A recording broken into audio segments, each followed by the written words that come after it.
Epístola del apóstol San Pablo a los Romanos. Romanos 3. Desde el versículo 21 hemos leído, ¿no? Pero ahora, aparte de la ley, se ha manifestado la justicia de Dios, testificada por la ley y por los profetas, la justicia de Dios por medio de la fe en Jesucristo, para todos los que creen en Él. Porque no hay diferencia, por cuanto todos pecaron y están destituidos de la gloria de Dios, y son justificados gratuitamente por su gracia, mediante la redención que es en Cristo Jesús, a quien Dios puso como propiciación por medio de la fe en su sangre, para manifestar su justicia a causa de haber pasado por alto en su paciencia los pecados pasados, con miras a manifestar en este tiempo su justicia, a fin de que Él sea el justo y el que justifica al que es de la fe de Jesús. ¿Dónde pues está la jactancia? Queda excluida. ¿Por cuál ley? ¿Por la de las obras? No, sino por la ley de la fe. Concluimos pues que el hombre es justificado por la fe sin las obras de la ley. ¿Es Dios solamente Dios de los judíos? ¿No es también Dios de los gentiles? Ciertamente, también de los gentiles, porque Dios es uno, y Él justificará por la fe a los de la circuncisión, y por medio de la fe a los de la incircuncisión. Luego, ¿por la fe invalidamos la ley? De ninguna manera, más bien confirmamos la ley. Para entender muy bien lo que Pablo está diciendo, ¿no? Acá en capítulo 3, 21, porque acá menciona... parece que menciona una nueva ley, la ley de la fe. Entonces, una ley que no conocíamos. ¿Qué será esta, la ley de la fe? Y también dice que ninguna persona va a ser justificado. Va a hacer algunos resúmenes nomás para ir entendiendo lo que Pablo dice acá en capítulo 3. Vamos a ver algunas cosas que salían en capítulo 2, por ejemplo. En el capítulo 2, versículo 5 dice: pero por tu dureza y por tu corazón no arrepentido, atesoras para ti mismo ira para el día de la ira y de la revelación del justo juicio de Dios, el cual pagará a cada uno conforme a sus obras. ¿Entienden lo que dice ahí? Dice que Dios va a pagar, está hablando para el tiempo futuro, a cada uno conforme a sus obras, a una persona que no quiere arrepentirse. Así está hablando. ¿Y qué es arrepentimiento? Regresar a la escritura, volver a la palabra. Pero esta persona, no, pero yo voy a vivir así y quiero vivir así. Y mira lo que dice el versículo 7. Vida eterna a los que perseverando en bien hacer buscan gloria y honra e inmortalidad. ¿Cuál va a ser la recompensa para los que perseveran en bien hacer y buscan gloria y honra e inmortalidad? Vida eterna va a ser su recompensa. Perseveran, avanzan, continúan, caminan, están caminando hacia la verdad. No, bueno, yo hasta acá nomás y yo voy a irme a la iglesia o vivir religiosamente. No, esa persona, no. Está perseverando. Perseverar quiere decir avanza hacia adelante. Después, pero ira, versículo 8, y enojo, fíjense lo que dice ahí, ira y enojo a los que son contenciosos y no obedecen a la verdad, sino que obedecen a la injusticia. Y la palabra injusticia quiere decir contradecir a Dios. Eso es injusticia. Hacer lo opuesto que Dios quiere que haga. Y para esta clase de personas va a venir ira y enojo. Después, el capítulo 3, versículo 5. Y si nuestra justicia hace resaltar la justicia de Dios, ¿qué diremos? ¿Será injusto Dios que da castigo? Hablo como hombre, en ninguna manera. De otro modo, ¿cómo juzgaría Dios al mundo? Pero si por mi mentira la verdad de Dios abundó para su gloria, ¿por qué aún soy juzgado como pecador? ¿Y por qué no decir cómo se nos calumnia y como algunos cuya condenación es justa afirman, y fíjense lo que dice acá, afirman que nosotros decimos hagamos males para que vengan bienes? Por más que Dios a través de tu pecado, a través de tus maldades te hizo entender su grandeza de Él, eso no quiere decir que vos continuamente vas a estar queriendo demostrarle su grandeza. Señor, quiero demostrarte tu grandeza, por eso soy pecador, por eso sigo viviendo como vivo. No, al contrario, cuando vos entendiste que sos un pecador y entendiste su grandeza, es cuando tenés el corazón arrepentido. ¿Me entienden hasta acá? No vamos a estar diciendo, no, mejor seguimos nomás viviendo mal porque así cada momento vamos a mostrar el amor de Dios hacia nosotros. No, al contrario, cuando nos hemos dado cuenta de eso, de que somos miserables por causa del pecado y que Dios es grande, es cuando viene el corazón arrepentido. Pero ¿qué decía en capítulo 2? Que por tu dureza de corazón y por tu corazón no arrepentido, atesoras para ti ira para el día de la ira del Señor. ¿Qué significa esto? La gente sabe que Dios es misericordioso, que Dios es bondadoso, y por eso como vive, pecando todo el tiempo. Porque Dios le va a perdonar otra vez. Entonces ese es un corazón no arrepentido. No quiere regresar a la palabra. A Dios va a tener misericordia de mí alguna vez, así vive. Este es lo que Pablo está explicando para hacerle entender a los romanos este punto. Después en el capítulo 3 salía también que pues somos nosotros mejores que ellos en ninguna manera, versículo 9, ¿no? Pues ya hemos acusado a judíos y a gentiles que todos están bajo pecado. Entonces, nosotros los observantes, nosotros las personas que enseñamos, ya hemos dicho que tanto personas que son muy piadosas a la ley y personas que no conocen la ley, todos están bajo la transgresión de la ley. Todos están bajo pecado. Todos se han desviado de la verdad. Todos han hecho injusticia delante de Dios. Eso Pablo está mostrando. Y después le saca el texto de que no hay justo ni a uno. ¿Qué significa justo para Dios? ¿Qué es justo? La palabra justo en hebreo es sadik. Saduceo viene de justo, ¿no? Los saduceos, por ejemplo, se llamaban justos. Ellos se autodenominaban los justos. ¿Qué les parece? Porque ellos decían que ellos estaban viviendo como sadik, conforme a la voluntad de Dios. Por eso se le decía justo. Después, justificado sería sadikim. Justificados, quiere decir personas que recibieron buena enseñanza, recibieron buena doctrina, buena guía y por eso su vida ha sido una vida consagrada. A eso se le llamaba justificados, personas que han sido realmente preparados. ¿Estamos entendiendo qué significa?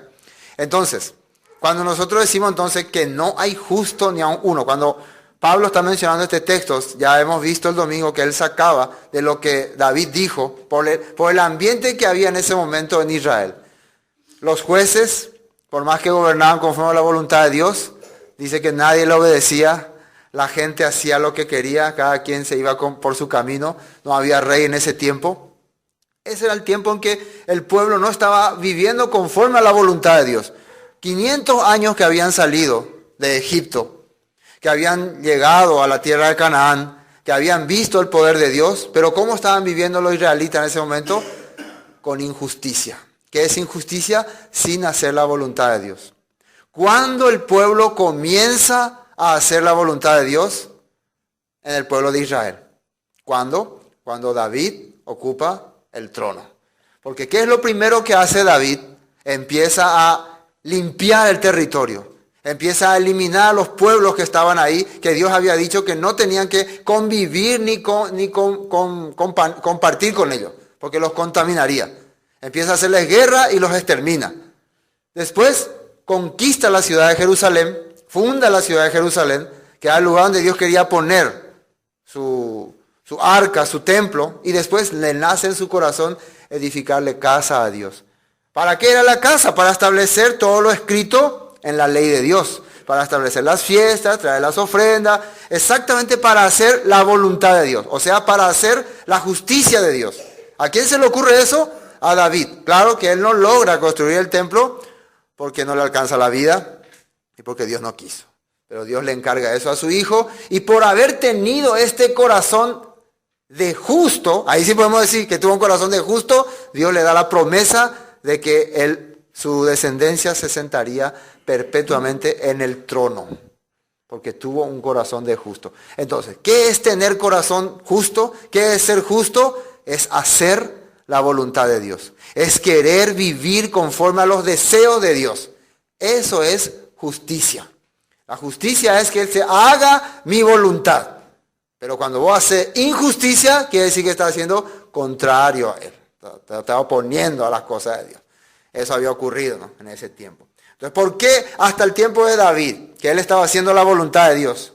Después llega Salomón, que que también él comenzó bien, haciendo la voluntad de Dios, enriqueciendo el reino. Ese fue la edad de oro del reino de Jerusalén. Pero después, ¿qué pasa? ¿Qué dice la Biblia? Que Salomón empezó a corromperse, empezó a adorar ídolos, empezó a entregar a sus hijos a fuego, se corrompió por sus mujeres. ¿Cómo se llama todas estas cosas que Salomón empezó a hacer? Injusticia. Empezó a vivir en pecado, transgrediendo la ley de Dios.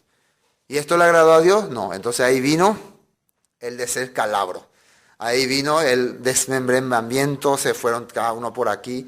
Y ya conocemos la historia, todo lo que ocurrió. Todo esto es lo que la Biblia muestra y nos enseña por qué entonces el hombre ha vivido en injusticia. Porque no ha alcanzado a hacer lo que Dios quiere. Bueno, ahora en el capítulo 3, versículo 19, que habíamos visto la vez pasada, dice: pero sabemos que todo lo que la ley dice, lo dice a los que están bajo la ley, para que toda boca se cierre y todo el mundo quede bajo juicio de Dios. Esto, lo que la ley dice, estamos entendiendo que se refiere a la Escritura, a los 5 libros de Moisés, a los mandatos de Dios. Como vos no hiciste lo que dice la ley, ¿cómo te queda? Bajo la ley, bajo condenación, porque no cumpliste lo que dice la ley. Pero ¿en qué se basaban las personas para justificar muchas veces sus ¿cómo se puede decir? ¿En qué se basaban para justificar el no haber cumplido lo escrito? ¿En qué se basaban? Precisamente en sus tradiciones. Sí, nosotros tal vez nos cumplimos al pie de la letra todo, pero tenemos nuestras tradiciones. Hacemos esto, nos llevamos acá, venimos aquí, hacemos muchas cosas que a Dios le agradan. Estamos sirviendo también a Dios. Entonces en eso ellos se justificaban. O sea, cubrían otra vez su maldad con sus propias obras. Recuerden que en Isaías sale, Isaías 1, que dice Dios: hastiado estoy de vuestros sacrificios. Así dice, ¿no? Que el pueblo traía siempre su sacrificio al templo, celebraba las fiestas, pero Dios estaba harto, dice. No me sirven para nada sus lunas nuevas, estoy cansado de sus ofrendas. Todo lo que ellos hacían para Dios era abominable. ¿Por qué? Si ellos estaban haciendo conforme a lo que dice la Escritura, porque ellos hacían estas cosas para cubrir su pecado nada más. Ellos estaban viviendo realmente con un corazón contrario a Dios, con un corazón opuesto a Dios, pero vivían una vida religiosa. Entonces de esa manera la gente pensaba: estos van a la iglesia, estos leen la Biblia, estos congregan. Entonces querían cubrir así. ¿Me están entendiendo? A eso hemos visto que se le llama obras de la ley. Obras de la ley. Querer por tu obra justificar tu maldad, tu pecado. Querer cubrirte por tu maldad. Por ejemplo, cuando Jesús le dijo: aquel que esté libre de pecado, tire la primera piedra. Así le dijo, ¿no? Ahí a los hombres que le acusaban a la mujer, sorprendían en adulterio. Ninguno tiró la piedra. ¿Por qué ninguno tiró? Porque todos estaban con pecado. Pero ¿por qué nadie fue acusado ahí de pecador? Porque ellos, ¿con qué se cubrían? Con su vestidura, con su jerarquía, con sus buenas obras. Con eso se estaban cubriendo. Pero todos estaban en el corazón pecaminosos. Todos tenían en su corazón odio, rencor. Recuerden ustedes por qué ellos querían apedrearle a esa mujer. Para atrapar a Jesús. No tenían intención de esa mujer nada más, sino para condenar a Jesús. ¿Y por qué querían apedrearle a esa mujer? Porque tenían odio también a esa mujer. Y todo esto era contra la ley. Entonces Jesús podía notar en sus corazones realmente la maldad, el rencor. Pero ¿cómo se cubre eso? ¿Cómo la persona cubre su maldad, su rencor, su odio? Con sus obras, siendo buen cristiano, asistiendo al culto, leyendo la Biblia, teniendo uniforme de sacerdote. Entonces ya se le ve como santo. Esto está diciendo el apóstol Pablo, no le va a justificar a esa persona. Versículo 20. Ya que por las obras de la ley, ningún ser humano será justificado delante de él, porque por medio de la ley es el conocimiento del pecado. Tus obras no te van a hacer justo delante de Dios. Porque la Escritura es lo que te va a demostrar si está bien o está mal. No sé si me entendieron acá. Aunque vos hagas muchas obras, con esto no estamos diciendo que uno no tiene que hacer obra delante de Dios. Porque si no viviríamos todo en anarquía total. Pero aunque vos hagas muchas obras buenas, ¿qué es lo que te va a demostrar si está en lo correcto con Dios o no? ¿Qué es lo que te va a hacer entender que está caminando correctamente con Dios o no? ¿Qué es lo que te va a hacer entender? la Escritura. Entonces la Escritura es lo que te va a demostrar si está transgrediendo o no la ley de Dios. No tus obras van a querer demostrar que vos estás bien delante de Dios. No sé si me entienden hasta acá. ¿Se entienden? Entonces por eso la persona hoy en día ya no quiere saber nada de la Escritura, ya no le interesa más la palabra. Entonces aparentemente sirve nomás. Sirve, hace actividades, se siente bien recibir la gracia de Dios. Aunque no están mal estas cosas. No está mal servir a los demás, a las personas. Pero muchas personas ya no quieren saber si está correcto o no está correcto lo que está haciendo. Simplemente hace. Por ejemplo, celebrar algunas celebraciones paganas. Nosotros hacemos con un corazón, por ejemplo, para servir a Dios. Yo suelo escuchar, no de pastores, pero nosotros celebramos esta fiesta, aunque es pagana, pero para abrir el corazón de las personas del mundo. Porque si no, ¿cómo ellos se van a abrir? Entonces, ¿será bueno hacer algo que Dios abomina, pero supuestamente porque tener un buen corazón para abrirle a la gente del mundo? ¿Será correcto eso? Si a Dios para Dios abominación esas cosas, no. O igual hacer, no sé, cualquier tipo de actividad que tenga tendencia al mundo, pero para ganar el corazón de los pecadores. ¿Se puede hacer eso o no? ¿Me están entendiendo acá? No, eso es lo que no se puede hacer. Entonces, por más que tus obras que vos estás haciendo se vean buenas, se vean con buena intención, si no es lo que está escrito, es pecado. Es pecado. Porque, ¿cómo te vas a dar cuenta que es pecado cuando miras lo que está escrito? Por eso dice, porque por medio de la ley es el conocimiento del pecado. Por ejemplo, vamos a ver un ejemplo bíblico que Jesús tocó. Cuando Jesús le dice a los fariseos, cuando ellos le reclaman que él no se lava la mano para comer. No es que no se lavó la mano, él no se lavó conforme al ritual judío nada más.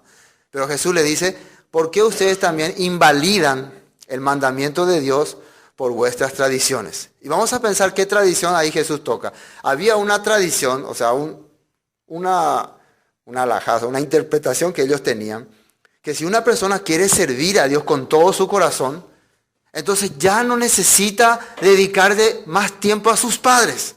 Porque cuando vos querés servirle con todo corazón a Dios, necesita todo el tiempo. Necesita mucho tiempo. Entonces si vas a ir a servir a tus padres y después servir a Dios, no se va a poder.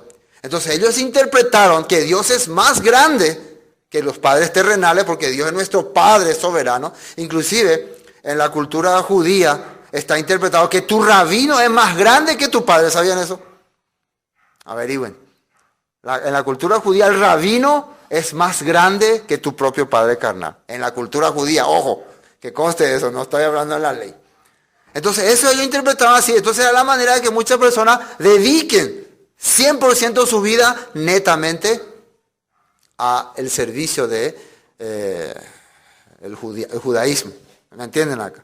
Entonces muchas personas que hacían eso, muchas personas que dedicaban su vida a servir ahí al templo o a los sacerdotes, ¿cómo pensaban que estaban haciendo? Estamos haciendo bien, estamos haciendo buenas obras, estamos haciendo obras que ayuden al fortalecimiento del pueblo judío. Entonces nunca ellos pensaban que estaban haciendo mal. Muchas de sus culturas que ellos tenían, ellos creían que a través de esta costumbre, por ejemplo, la tradición de no juntarse con gentiles, ni hablar, ni saludarle, ellos pensaban que a través de esto se preservaba la cultura judía. Porque si nosotros dejamos que se abra así, que cada uno se vaya con quien sea, se puede contaminar. Entonces, todo lo que ellos hacían, ¿cómo pensaban? Que está bien, estamos haciendo bien. Así ellos pensaban. Pero, ¿cuándo es que se daban cuenta que estaba mal? ¿Cuándo se podían dar cuenta que estaba mal lo que estaban haciendo? Cuando miraban la ley. Por eso Jesús le dice, invalidaron el mandamiento porque Dios dijo, honra a tu padre y a tu madre, para que se alegren tus días. Entonces, hoy en día también las personas hacen muchas obras, hacen muchas cosas que le parece que están sirviendo a Dios, pero no están cerciorándose si eso le agrada a Dios o no. Eso es importante entender. Por eso, por medio de la ley, es el conocimiento del pecado. Entonces, únicamente vos te vas a dar cuenta si lo que haces está bien o está mal cuando empezás a estudiar la Escritura. Versículo 21. Pero ahora, aparte de la ley, se ha manifestado la justicia de Dios, testificada por la ley y por los profetas. Y acá hay una palabra medio confusa. Dice, aparte de la ley, se ha manifestado la justicia de Dios. Y sabemos que la justicia de Dios es hacer la voluntad de Dios, hacer la voluntad de un justo. Eso es justicia, hacer lo que el justo quiere, hacer lo que la persona justa desea. Eso es justicia.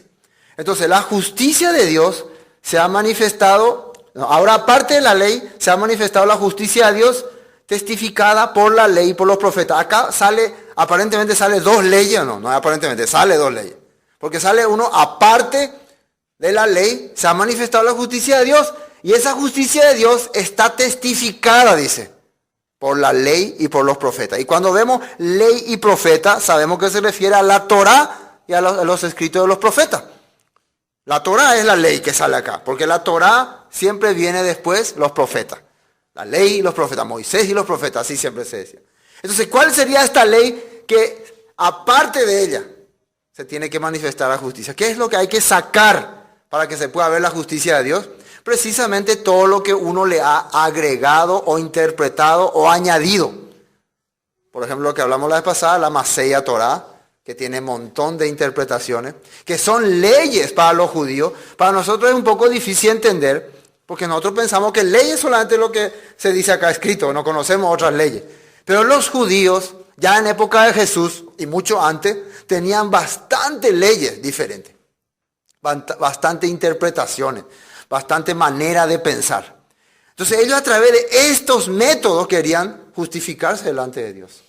A través de todas estas maneras de servir querían agradarle a Dios. Inclusive en este tiempo el judaísmo piensa que cumpliendo toda la obra de la ley, vos sos salvo. Así ellos piensan en este tiempo. Porque en este tiempo no hay sacrificio, no hay templo, entonces vos tenés que cumplir lo que dice la obra de la ley y ahí vas a ser salvo. Así ellos creen. No hay otra manera.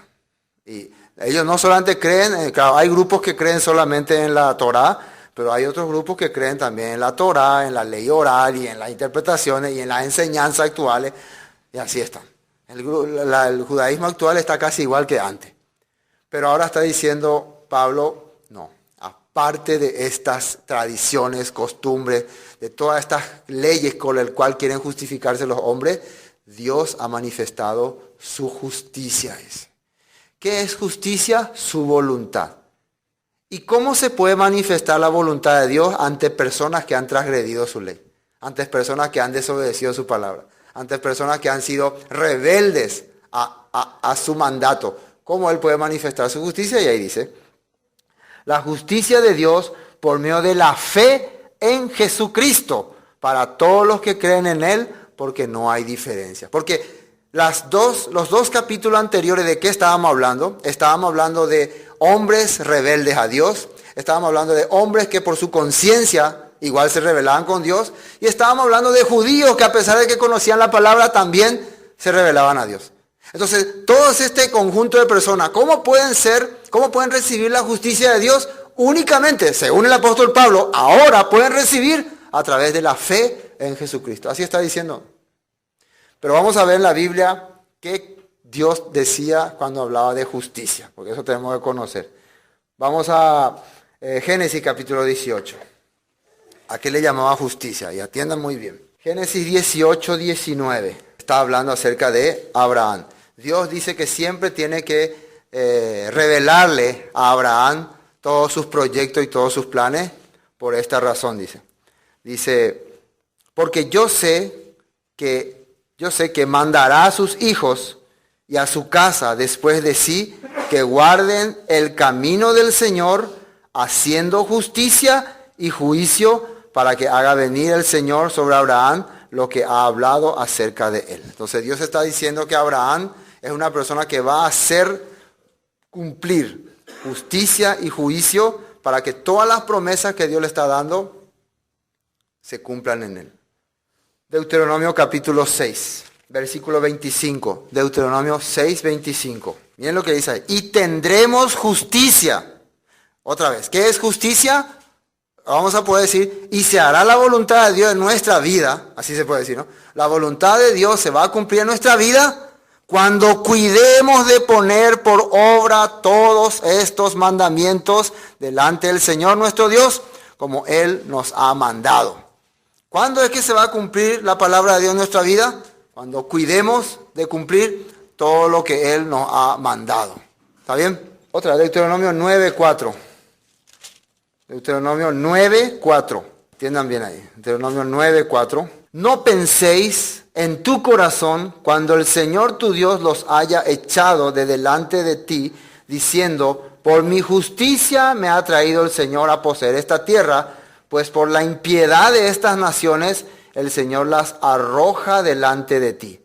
No por tu justicia. Aquí está explicando que no es la justicia de ese pueblo lo que hace que Dios trabaje con ellos. Es su justicia de Dios, es su deseo de Dios de quitar la impiedad de esas naciones. Quiere decir que Dios quiere que su voluntad se haga en esa tierra. Esa es su justicia. Después, ni por la rectitud de tu corazón entra a poseer la tierra de ellos, sino por la impiedad de estas naciones, el Señor tu Dios las arroja de delante de ti, y para confirmar, fíjense lo que dice ahí, la palabra que el Señor juró a tus padres Abraham, Isaac y Jacob. Entonces siempre la justicia de Dios es que se cumpla su voluntad, que se haga su deseo, que se haga su manera, su proyecto. Entonces uno de sus proyectos es que las naciones conozcan su verdad, conozcan su palabra. Entonces si Él iba a hacer su proyecto con nosotros, mirando nuestros corazones actuales, entonces no iba a poder trabajar. ¿Cómo estaba el corazón en el tiempo del apóstol Pablo de tanto de gentiles que no conocían la palabra, personas que tenían la conciencia y personas que conocían la escritura? Estaban en injusticia. Si era por eso, entonces no había esperanza de que la voluntad de Dios se cumpla. Isaías 41. Isaías 41. Isaías 41, versículo 10. Lo que Dios le dice a su pueblo. Dice, no temas porque yo estoy contigo. No desmayes porque yo soy tu Dios, que te esfuerzo. Siempre te ayudaré, siempre te sustentaré con la diestra de mi justicia. O sea, siempre mi voluntad voy a hacer en tu vida. Esto están hablando los profetas.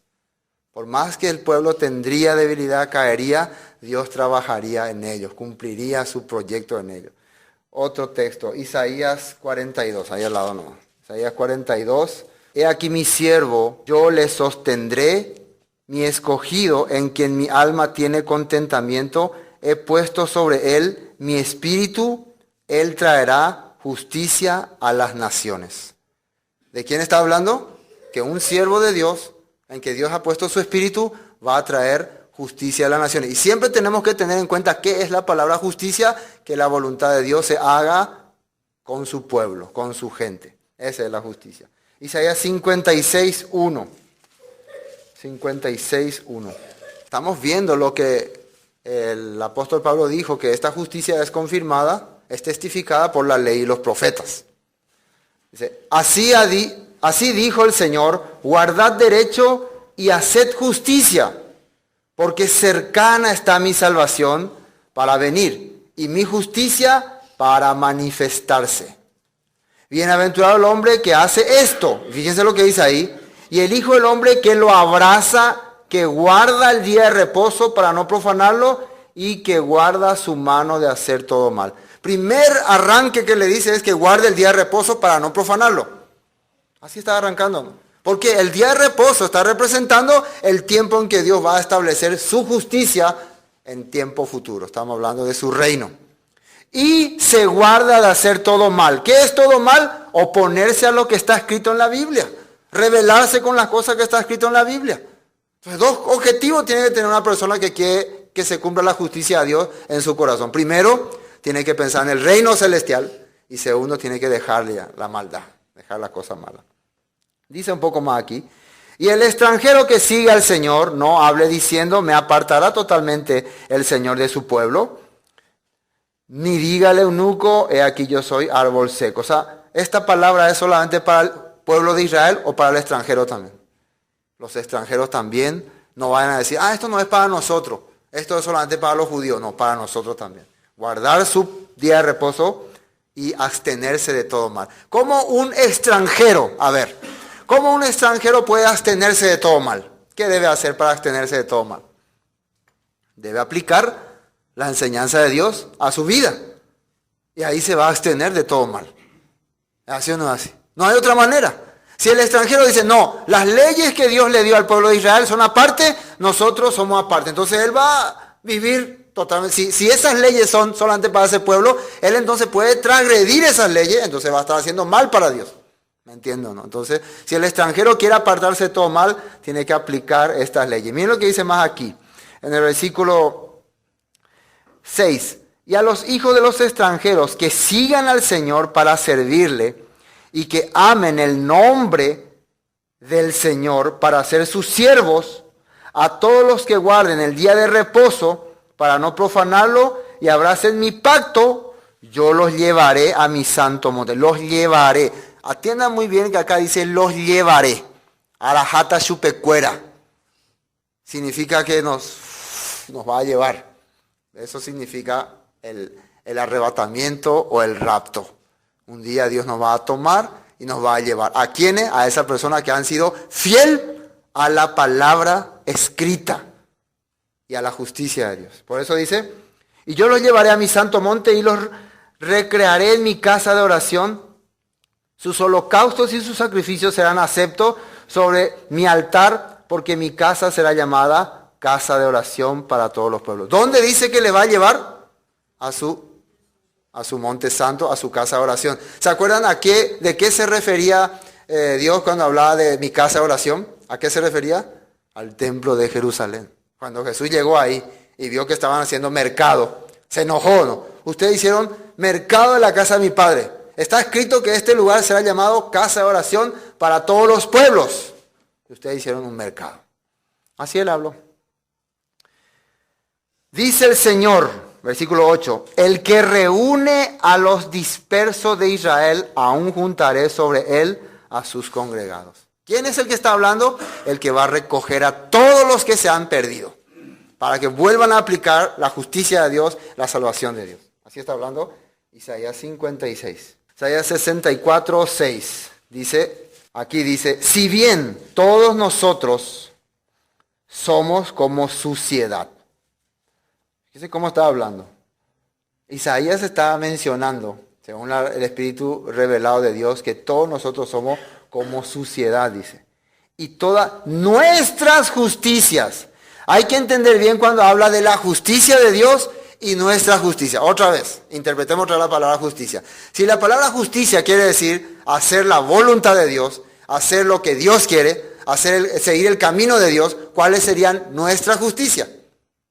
Hacer lo que nosotros creemos que es correcto. Hacer lo que nosotros creemos que está bien. Eso es nuestra justicia. Según Dios, según la palabra, lo que nosotros creemos que está bien, por más que parezca nosotros está bien, es como trapo de inmundicia. Pero lo que está escrito, lo que Dios dice que está escrito, eso sí es justicia verdadera. Eso es lo justo. Eso hay que entender. Si bien todos nosotros somos como suciedad y nuestra justicia como trapo de inmundicia, y caímos todos nosotros como la hoja y nuestras maldades quiere decir hombres que han transgredido la palabra de Dios. Nuestras transgresiones a la palabra nos llevaron como el viento es. ¿A dónde les llevó la maldad del pueblo? A ellos. ¿A dónde les llevó? Al mundo. Fueron esparcidos. Acá ya está determinando por qué ocurrió estas cosas. Porque las personas quisieron establecer sus propias justicias. ¿Por qué creen ustedes que la gente se va en diferente denominación, congregación, aquí para allá, no entiende ni para dónde va? Porque cada uno se va por su justicia. No, a mí me gusta más aquí, a mí me gusta más allá, a mí me gusta la interpretación de ahí. ¿Por qué no empieza a estudiar la justicia de Dios? La manera que Dios quiere que viva. ¿Por qué no empieza a ver cómo Dios quiere que camine? ¿Por qué no empieza a hacer lo que a Dios le agrada? Entonces la gente busca ver quién hace mejor, quién tiene mejor congregación, mejor culto. Entonces van todos esparcidos como el viento por ahí. Cada uno por su mundo, por su camino. Por eso no tiene firmeza en sus corazones. Todos nosotros somos como el viento. Jeremías capítulo 9. Jeremías capítulo 9. Versículo 22. Jeremías 9, 22. Voy a leer de 23. 9, 23. Dice... Así dijo el Señor, no se alabe el sabio en su sabiduría, ni en su valentía. Estoy leyendo 9:23, ¿no? se alabe el valiente, ni el rico se alabe en sus riquezas. Alabe quiere decir no se sienta engrandecido, ¿no? Ay, yo soy muy sabio, a ver, o yo soy muy valiente, o yo soy muy rico, miren la riqueza que tengo. Por eso no vayan, si un día su congregación es más grande que otra, no vayan a pensar que eso le hace más especial. ¿Entienden? No, mi iglesia tiene 10.000 iglesias, tiene no tienen que pensar así. La mayoría de las personas, mira, en tu iglesia cuántos coros hay, o cuántos canales tiene, cuántas radios. No. Eso es terrible de la persona, que hoy en día se sienten grandes por lo que tienen, por el material que tienen. ¿Se acuerdan cuando los discípulos le decían a Jesús, mira Señor, estas maravillas, estas creaciones? Se maravillaban del templo. Realmente en aquel tiempo el templo era una arquitectura impresionante porque había sido engrandecido por medio de los Herodes. Pero Jesús, ¿qué dijo? Todo esto se va a derrumbar. La gloria de los judíos era su templo en aquel tiempo.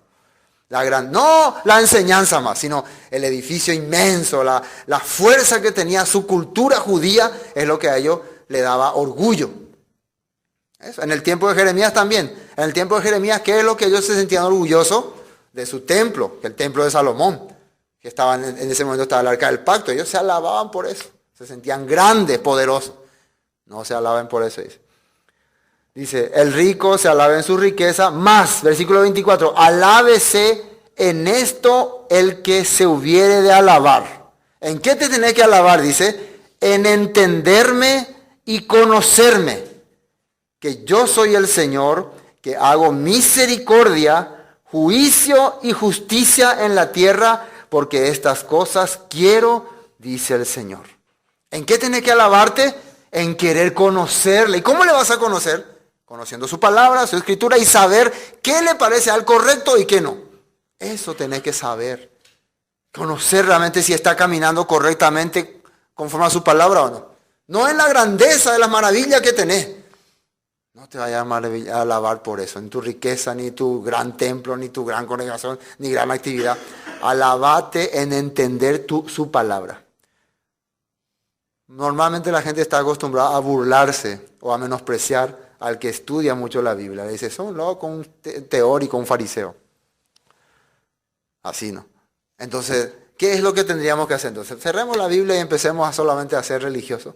La Biblia dice que no me tengo que alabar ni en la grande, ni en mi grandeza, ni en mi valentía. ¿Qué es valentía? Yo creo en el Señor, por la fe, por la fe. No, en eso tampoco. Viste que hay personas que son valientes, tengo la fe, con Cristo soy más que vencedor, like poison Dios puede ganar. No te vayas a alabar en eso tampoco. En tu riqueza, en tu vanagloria, alabate en conocerle más a Dios, en saber más de su juicio, su justicia que hay en la tierra, que va a haber en la tierra, así es. Y bueno, por no conocer estas cosas, ¿qué ocurrió con Israel? Perecieron, fracasaron. Seguimos, Jeremías 23. Dice, esta palabra justicia es importante entender, por eso vamos a ver varios textos que lo identifican. Jeremías 23, 5. Dice, he aquí vienen días, dice el Señor, en que levantaré a David renuevo justo y reinará como rey, el cual será dichoso y hará juicio y justicia. ¿Dónde? En la tierra. ¿A quién se le va a levantar renuevo justo? A David, dice. Está hablando de Jesús, ¿no? ¿Por qué va a ser justo ese renuevo? Porque va a ser la voluntad de Dios. Va a establecer el reino. Va a establecer la voluntad que Dios quería desde Abraham, Isaac y Jacob. Fundar su reino. Acá está diciendo eso. Versículo 6. En sus días será salvo Judá e Israel habitarán confiado. Y este será su nombre con el cual le llamarán el Señor justicia nuestra. En ese tiempo, cuando se levante este renuevo de David, el hombre justo, Judá e Israel van a habitar confiados. Se va a unir otra vez lo que está saliendo en Efesios. Que dos pueblos se vuelven a hacer uno a través de la cruz de Cristo. ¿Me están entendiendo acá? Esa es la justicia de Dios. Entonces la voluntad de Dios es que se unan otra vez estos pueblos y formen otra vez el reino. ¿Qué es lo que dividió este reino? ¿Qué es lo que partió este reino? El pecado, la transgresión a la ley, la injusticia. Eso fue lo que dividió el reino. Entonces Dios tiene que levantar un hombre justo que recupere esto, que solucione este problema. Se llama Jesucristo. Amén. Por eso Pablo está diciendo, ahora la justicia de Dios está estableciéndose por medio de Jesucristo, por la fe. ¿Qué es la fe? Creer. ¿Qué es lo que hay que creer? Todo lo que la ley y los profetas dicen, porque así dice Pablo que se testifica. Esta justicia es testificada por la ley y los profetas. Si vos no entendés la ley y los profetas, no vas a entender lo que el Mesías Jesús hizo. Recuerden cuando los discípulos de Maús estaban huyendo, escapando, corriendo, Jesús se le aparece y ellos empiezan a hablar ahí de toda la maravilla que Jesús hizo con ellos, pero no entendían en su corazón. ¿Qué hace Jesús para aclararle a ellos la justicia de Dios? ¿Qué les abre? Dice, los escritos de Moisés y los profetas. Y ahí dice que sentían como ardía sus corazones cuando nos mostraba la escritura, dice. Entonces yo quiero entender la profundidad de la justicia de Dios. Tengo que ir a la escritura. Y al creer en eso y a ser fiel en eso, la justicia de Dios, la voluntad de Dios se manifiesta en mi vida. Ezequiel 34, versículo 16. Fíjense lo que dice ahí. 34, 16. Ahí. Yo buscaré la perdida. Yo buscaré la perdida. ¿Quién está hablando? Dios. Y haré volver al redil la descarriada. Vendaré la perniquebrada y fortaleceré la débil. Mas la engordada, que es la engordada, la que comió su propia comida, y la fuerte destruiré. Las apacentaré con justicia. Eso está hablando Dios aquí en Ezequiel. Y 45 más para terminar esa parte de Ezequiel. Ezequiel 45. Ezequiel 45, 9. Así ha dicho el Señor, basta ya, oh príncipe de Israel, dejad la violencia y la rapiña. Así le está hablando, ¿no? Dejen la violencia y la rapiña. Haced juicio y justicia, quitad vuestras imposiciones de sobre mi pueblo, dice el Señor. ¿Qué es imposiciones? Dejen de ponerle sus ordenanzas, sus decretos, y dejen de ser rapiñeros. ¿Qué significa rapiñero? Robones, ladrones, estafadores al pueblo. Ahora, ¿qué dijo Jesús sobre esta justicia? Mateo 5. Hemos visto ya los profetas, hemos visto la ley. Ahora vamos a ver lo que dijo Jesús sobre la justicia. Mateo 5, 10. Hay mucho, pero yo leo uno nomás. Mateo 5:10, bienaventurados los que padecen persecución, y ahí dice, por causa de la justicia, porque de ellos es el reino de los cielos. ¿Por qué a Pablo le perseguían? ¿Se acuerdan que Pablo dice, por la esperanza de Israel estoy siendo llevado a prisión, excelentísimo Félix? Por la esperanza de las 12 tribus, de la resurrección, de la promesa de restauración de nuestra nación, estoy llevando preso. Él llevaba este mensaje de la justicia de Dios a las naciones y por causa de esto era perseguido. Cuando vos empiezas a predicar la palabra correcta, lo que a Dios le agrada, ¿a quién no le va a agradar? A la gente no le va a agradar. A la gente no gustamos. No se gusta, no se gusta. Pero Jesús dijo que son bienaventurados. Cuando padeces, no por tu orgullo ni tu altanería, sino por la justicia, porque está enseñando y haciendo lo que Dios quiere. En Mateo 6, ahí al lado. Mateo 6, 1. ¿Y cómo se hace justicia? Tanto estamos hablando de justicia, pero ¿cómo se hace? ¿Qué es hacer justicia? Dice, guardaos de hacer vuestra justicia. Atiendan, cuiden de hacer su justicia, lo que a ustedes les parece correcto. Guardaos de hacer vuestra justicia delante de los hombres, para ser vistos de ellos. De otra manera no tendréis recompensa de vuestro Padre que está en los cielos. Y lo que normalmente la gente quiere hacer, ¿qué es? Hacer las cosas para que la gente le vea. A predicarse, a servir. A ver, fotos para que yo vea cómo le estoy ayudando a la gente. La gente quiere mostrarse, ¿no? Exaltarse, que está sirviendo a Dios. Así está diciendo acá. Cuidado que vos hagas algo para que la gente te alabe, te considere gran predicador o siervo o lo que sea. Cuidado, esa es tu justicia. Hacer las cosas conforme a lo que está escrito, aunque no le agrade a las demás personas. Y después, 2, cuando pues des limosna, no hagas tocar trompeta delante de ti, como hacen los hipócritas en las sinagogas y en las calles para ser alabados por los hombres. De cierto os digo que ya tienen su recompensa. Cuando vos haces una cosa, calladito nomás. Entonces podemos entender el concepto de justicia para Jesús. ¿Cuál era? ¿Cuál era? ¿Qué es lo que él consideraba justicia? Hacer las cosas que a Dios le agrada. No hacer las cosas que a vos te agrada, ni que a las demás personas le va a agradar. Lo que a Dios le agrada tenés que hacer. Tenés que dar las cosas para Dios nomás. Servir para Dios. Moverte para Dios. Siempre en su dirección. Y muchas veces, algunas cosas que vos haces para Dios no le va a agradar a otras personas. Muchas veces, ¿no? Muchas veces vas a tener buen testimonio. Bueno, ahora sí, volvamos a Romanos. Parece que se nos acabó el tiempo con justicia nomás. Pero era importante. Capítulo 3, versículo 22. Entonces, la justicia de Dios por medio de la fe en Jesucristo para todos los que creen en Él, porque no hay diferencia. ¿Qué significa no hay diferencia? Tanto para judíos como para gentiles, esta justicia se aplica igualmente. Por cuanto todos pecaron. Ahora, miren, ¿por qué se aplica esta justicia? Por cuanto todos pecaron y están destituidos de la gloria de Dios. ¿Y qué es pecado? Que hemos visto en la Biblia. Transgredieron la ley de Dios, se opusieron a la voluntad de Dios. Por tanto, todos necesitan ahora a alguien que venga a hacerle justicia, a recuperarle su posición actual, antigua. Ese se llama Jesucristo. Siendo justificados, ya entendimos que era justificados, preparados, enseñados, instruidos, dirigidos, guiados, etc. Siendo justificados gratuitamente por su gracia mediante la redención que es en Cristo Jesús. Y redención es perdón. Quiere decir que Jesucristo vino a prepararnos, a instruirnos, a dirigirnos y a perdonarnos. Amén. Sí, vino a perdonarnos. Entonces hizo muchas cosas. No solamente vino a perdonarnos, o Él solamente vino a perdonarnos. No, vino a prepararnos. Por eso Él nos enseñó, nos dejó su enseñanza. Vino a mostrarnos el camino correcto y a quitar la mancha que había en nosotros. ¿Qué dice aquí? Versículo 25. A quien Dios puso como propiciación por medio de la fe en su sangre para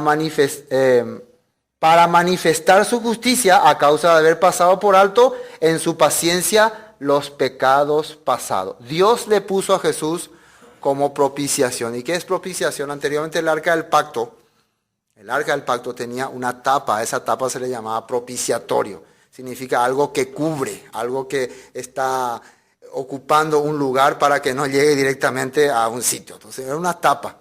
Entonces quiere decir que la ira de Dios, la descarga de Dios por nuestra transgresión, tenía que llegar a nosotros, ¿no? Pero Dios le puso a Jesús como, ¿cómo se puede decir? Como instrumento que tape o cubra nuestra suciedad. O sea, que reciba la transgresión, la ira que Dios descarga sobre nosotros, cayó sobre Él. Dios le puso ahí. ¿Y por qué? ¿Por qué Dios le puso ahí? ¿Qué hicimos nosotros para que Dios le haya puesto a Jesús como propiciación por nuestro pecado? Habíamos transgredido la ley de Dios. Nuestros pecados pasados, dice. Así está escrito ahí, ¿o no? Ahí dice pasados o presentes. Pasados. Quiere decir que éramos pecadores. Éramos transgresores. Ahora, ¿por qué lo seremos? Hay dos razones para seguir siendo transgresores. No nos interesa el sacrificio de Jesús. Ese es uno. Y otro, no conocemos esto. ¿No? Nunca nos avisaron, nunca nos dijeron.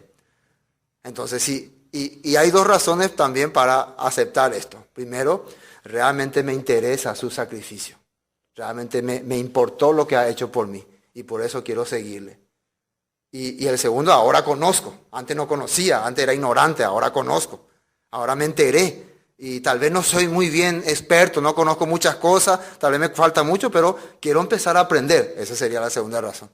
Por eso no hay justificativo para decir, no, yo no entiendo lo de esta cosa. No, ahora entiendo que Jesús murió por mis pecados, ahora entiendo que Él fue puesto como propiciación por todas mis culpas, ahora quiero caminar en pos de Él. Ahora quiero seguirle, ahora quiero establecer su justicia en mi vida. Ese tiene que ser el corazón de una persona redimida. Amén. Después dice, bueno, con la mira de manifestar en tiempo su justicia a fin de que Él sea justo y el que justifica al que es de la fe de Jesús. ¿Dónde pues está la jactancia? ¿Dónde está el orgullo? O sea, de esta persona que se querían justificar por las obras de la ley, o de estas personas que se sentían exaltados, ¿en qué se van a enorgullecer ellos? Está hablando. Dice, ¿dónde pues está la jactancia? Queda excluida, desaparece. O sea, nuestro orgullo de hombre desaparece. Dice, ¿por cuál ley? Y acá hay una duda extraña. ¿Por cuál ley? O sea, yo puedo venir a presentar, no, yo hago todo lo que la ley dice. Por ejemplo, cumplo esto, cumplo esto, cumplo esto, cumplo esto, cumplo esto. Entonces establezco mi justicia. Así está diciendo ahí, ¿no? Por esta ley es que yo digo que estoy bien delante de Dios, por la ley de las tradiciones, de las obras, o la ley escrita y interpretada a mi manera, o, dice ahí, por las obras, dice, ¿por cuál ley? Por las obras, no, dice, sino por la ley de la fe. Entonces hay una ley que es de las obras, que ya hemos hablado bastante, y hay otra ley que es la ley de la fe. Y la pregunta es, ¿esta ley de la fe es aparte de lo que está escrito en Moisés y los profetas? Si todo lo que habla la Biblia habla de eso. ¿Por qué dice la ley de la fe? Porque diferente es que cuando a vos te cargan algo, ¿no? Cuando a vos te obligan a hacer algo y cuando vos realmente sos fiel. ¿Qué significaba fe? En hebreo, emuná, fidelidad a la palabra. Cuando vos sos fiel de tu corazón. ¿Es diferente o no? Y por causa de esta fidelidad, vos entonces le seguí a Jesús, le seguí a Cristo, le seguí al Mesías, tenés la justificación. Igual que vos sos fiel a tu esposo porque le querés, porque le amás. No solamente sos fiel porque te obligan o si no te va a dar garrotazo, para que no te descubren. No, ese tipo de fidelidad no sirve, ¿no? La fidelidad obligada. La fidelidad que sale del corazón es la fidelidad verdadera delante de Dios. Versículo 29. ¿Es Dios solamente Dios de los judíos? ¿No es también Dios de los gentiles? Ciertamente también de los gentiles. Porque Dios es uno y Él justificará por la fe a los de la circuncisión y por medio de la fe a los de la incircuncisión. Entonces, acá ya estamos hablando de los dos grupos. Dios no es solamente Dios de los judíos. A los judíos se le dio la palabra. Pero también a los gentiles se les ha revelado este misterio grande, ¿no? Y Dios a través de la fe, a través de la fidelidad en la Escritura, a través de la fidelidad en el Mesías, le va a dar su justicia a cada uno. Ahora miren lo que dice el 31 para terminar. Luego por la fe invalidamos la ley, por la fidelidad a la Escritura, a las promesas, se puede decir, a lo que Dios había dicho que iba a tener su pueblo, ya se acabó entonces. Porque nosotros tenemos que entender que Jesucristo ha pagado en la cruz su muerte porque hemos transgredido la ley, porque hemos pecado contra la ley. Por eso Él ha muerto en la cruz, ¿no? Por eso éramos pecadores, por eso estábamos destituidos de la gloria de Dios. Una vez que Él es puesto como propiciación, una vez que Él paga el precio de nuestros pecados, nuestras transgresiones, entonces ahí ya nosotros invalidamos todo, toda esa ley terminó. Es igual que decir que cuando alguien pagó por mí la multa de haber transgredido una falla en el tránsito, ahora yo ya piense que puedo transgredir todos los días la ley de tránsito. ¿Será que así ya no sirve más la ley de tránsito? Gracias a que se pagó por mí. No, por mí ya se pagó ya la multa, entonces ahora yo puedo pasar todos los semáforos rojos. No. El que se haya pagado, el que alguien haya dado su dinero para pagar por tu causa, tu culpa, es para que yo me dé cuenta que eso realmente es una ley que debo cumplir, que debo vivir, que debo hacer, que eso es la cosa correcta que debo hacer. El que Jesús haya dado su vida para pagar el precio de nuestro pecado, confirma la ley en mi corazón. Establece la ley en mi corazón, los mandamientos de Dios en mi corazón, y ahora sí puedo caminar conforme a esa palabra. Así quiere decir, aquí dice, luego por la fe invalidamos la ley en ninguna manera, sino que confirmamos la ley. La confirmamos. Después de haber sido justificado por la fe en Jesucristo, la ley está confirmada en nuestro corazón. Primero, Jeremías 31. Jeremías 31. Fíjese lo que dice ahí. Jeremías 31, versículo 31. 31. He aquí vienen días, dice el Señor, en los cuales haré nuevo pacto. Pacto era la promesa que Dios le dio a su pueblo de que le iba a dar su ley en el monte Sinaí. Acá dice que van a llegar días en que voy a hacer nuevo pacto con la casa de Israel y con la casa de Judá. Hay que tener bien claro esto. No como el pacto que hice con sus padres. Atienda muy bien. ¿Quiénes eran esos sus padres? Los israelitas que salieron de Egipto. Por lo tanto, si yo acepto el nuevo pacto, si el nuevo pacto es conmigo también, mis padres eran los israelitas que salieron de Egipto, según la Biblia.